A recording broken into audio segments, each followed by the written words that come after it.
Hey everyone, welcome back. Hope you're having a fantastic day so far.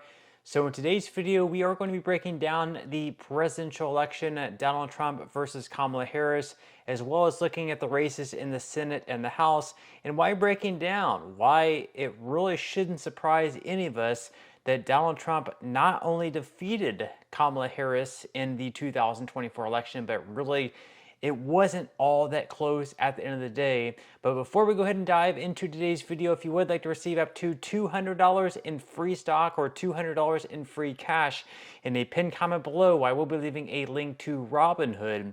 All you have to do is once you click on that link, is just sign up for a free account and then simply link your bank account. You do not even have to make an opening deposit. At that point in time, Robinhood will be sending you one free stock worth all the way up to $200. And if you really just have the cash, all you have to do is once you receive the free stock is just sell it for what it's worth and then transfer the cash value right back to your bank account. Okay, so diving right into it for today. First off, up on the screen, I'm going to be displaying an image up there. Obviously, you can see at the time of filming today's video, right around noon. Officially, they have only given Trump 277 electoral college votes compared to Kamala Harris's 224. That is because it has not been official that Trump has taken Nevada, Arizona, or Michigan. Once that becomes official, of course, it's going to give Trump over 300. And right now, he already has the 270 that he needs. And you can also see up on the screen that he has 71 million votes compared to Kamala Harris's 66 million votes. So people can no longer complain about the Electoral College being the only reason that Trump won, because he's also winning right now the popular vote, and at the end of the day, he's also going to be winning the popular vote whenever all things are said and done. Now, also on this image, you see different red arrows, you see different blue arrows. They sort of might look like birds, I guess. But what these arrows actually mean, a red arrow means that Trump has gained in that particular area, in that particular county, when compared to the 2020 election. The blue arrow, obviously just the opposite, just means that Kamala Harris has gained on what Joe Biden did well in that particular county from 2020. Now, when you look at the red arrows versus the blue arrows, you see a lot more on the screen. You see a lot more red arrows on the screen when compared to blue arrows. And that is pretty much why Donald Trump has run away with this election. You see red arrows all over, particularly on the east side of the country. Just completely amazing. Donald Trump, without a doubt, won this election. Now, we are going to be going over a few reasons why, in my opinion and others, why Donald Trump has defeated Kamala Harris and why Kamala Harris really just did not perform all that well. So the first reason, the most obvious and apparent reason, is inflation. Now, granted, most of this inflation took place in 2021 and 2022. However, that inflation was so bad. We had 40-year highs in inflation. And also, you have to keep in mind that over the past few decades, the way they measure inflation and the inflation metric has changed to where it really isn't as bad as what it should be, because they've adjusted the basket of goods and services, so inflation doesn't seem as bad as it actually is. So really, if we use the same way they measured inflation back in the 80s, when they had the same 8 to 9% of inflation, it would probably would have been like 15 to 20%. We actually had some sources and websites show. So inflation hurt the pocketbooks of Americans. Doesn't matter whether you're a Democrat or an independent or a Republican. Everyone was hurting during that time. And sure, we haven't seen as high of inflation over the past year. It's only been anywhere between 2.5% to 3% over the past year when compared to 8.7%. So inflation hasn't been as bad, but inflation has still been sticking. We're not ever going to get back down to the prices that we were back in 2020, 2019, 2018. It's just not going to be something that realistically is going to be happening. Inflation is still there. We're still paying more for the goods and services, a lot more than what we were paying back in 2020, 2019. Secondly, the border. Illegal immigration crossings are really, really high. And Trump had this policy whenever you were coming across the border to apply for asylum, saying that you were in danger in your current country, that you would stay in Mexico. Biden and Harris came in. Day one, they got rid of that policy where they say you can just stay in the States, then you'll have your court date like 1 year from now. And obviously, in a lot of cases, people just would not show up for their court date and they would stay in this country illegally.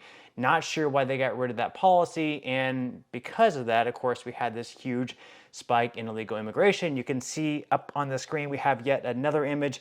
You can see illegal border crossings were down. Even during Obama's administration, Obama actually had more deportations than Trump. And you can see right when Biden came into office, and I say Biden because Biden was with Harris, or Harris was asked questions like, what would you have done differently if you were president instead of Joe Biden? She said she wouldn't have done anything differently. So Biden is Harris, Harris is Biden.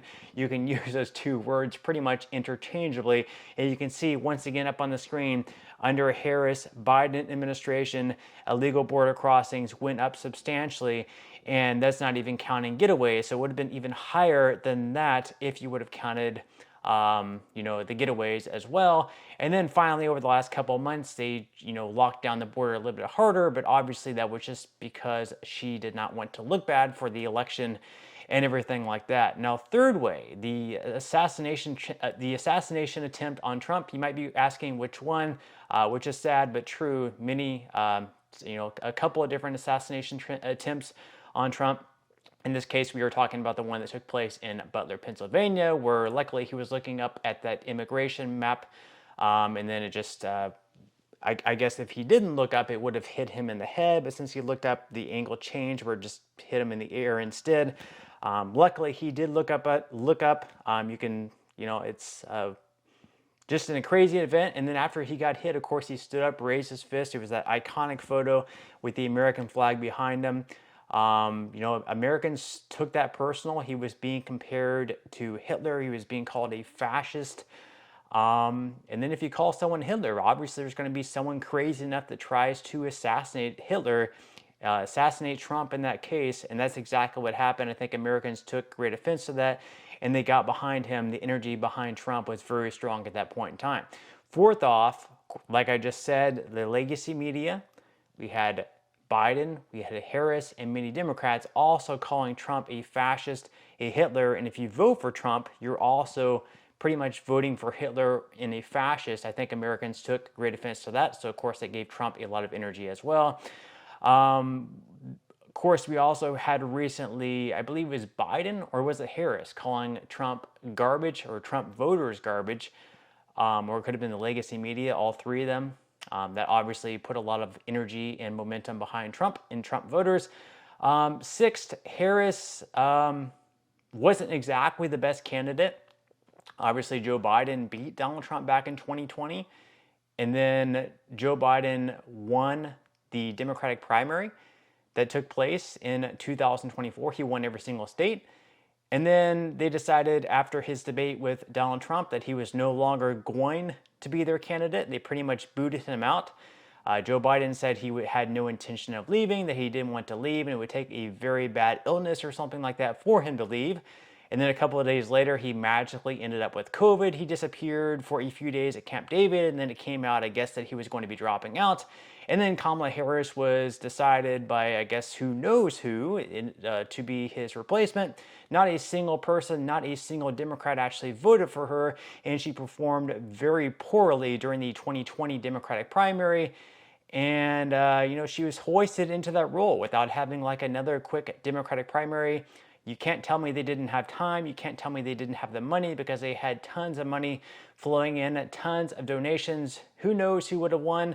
Definitely would not have been Kamala Harris if she had to face off versus like Newsom, Josh Shapiro, Whitmer, or other Democrats, maybe Andy Beshear of Kentucky. She definitely would not have won if they had a Democratic primary. She was not the best candidate. And then also her VP pick of Tim Walz wasn't exactly the best one either. I think she should have picked Josh Shapiro, the current governor of Pennsylvania.